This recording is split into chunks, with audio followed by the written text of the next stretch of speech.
বিজ্ঞ উলামায়ে কেরামগণ বলেছেন, তুমি যদি আল্লাহর নৈকট্য পেতে চাও, তুমি যদি আল্লাহর নৈকট্যশীল বান্দা হতে চাও, তাহলে 4টি কাজ শেষ না করে কখনোই রাতে ঘুমাবে না। প্রথম কাজ, আল্লাহ ইয়ানামা ওয়ালাহু ওয়াজহুল আরদি খাসামুন, কারো সাথে ঝগড়া বিবাদ চলছে, এই ঝগড়া বিবাদের মীমাংসা না করে রাতে ঘুমাবে না। কারণ তোমার মৃত্যুর ব্যাপারে তো কোনো গ্যারান্টি নেই। এই ঝগড়া বিবাদের মীমাংসা না করা অবস্থায় যদি রাতে তোমার মৃত্যু হয়, আর বিবাদী ব্যক্তি যদি কিয়ামতের দিন তোমার বিরুদ্ধে আল্লাহর কাছে বিচার দায়ের করে, সেই সময় তুমি কি করবে? দ্বিতীয় কাজ, লা ইয়ামবাগি লাহু আন ইয়ানামা ওয়া ক্বাদ বাকিয়া আলাইহি ফারদুম মিন ফারাইদিল্লাহ, কোনো ফরজ কাজ বাকি রেখে রাতে ঘুমাবে না।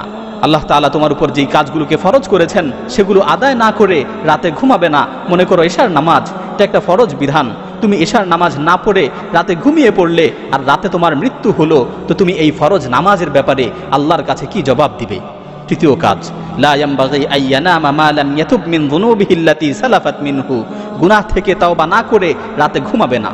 মনে করো তুমি দিনের বেলায় কোনো গুনাহ করেছো, আর তাওবা না করেই রাতে ঘুমিয়ে পড়লে, মালাকুল মাউত যদি রাতের বেলায় তোমার কাছে চলে আসে, রাতে যদি তোমার মৃত্যুর সময় হয়ে যায়, তাহলে যত চেষ্টাই করো তাওবা করার আর কোনো সুযোগ থাকবে না।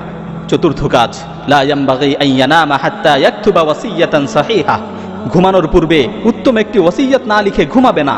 কারণ তোমার মৃত্যুর তো কোনো নিশ্চয়তা নেই। রাতের বেলায় যদি তুমি মৃত্যুবরণ করো, তাহলে ওসিয়ত করার আর কোনো সুযোগ থাকবে না, তাহলে ওসিয়ত করার আর কোনো সুযোগ পাবে না। সুতরাং মৃত্যুকে সুনিশ্চিত মনে করে, মৃত্যুকে নিকটবর্তী মনে করে এই 4টি কাজ করে তারপর রাতে ঘুমাবে।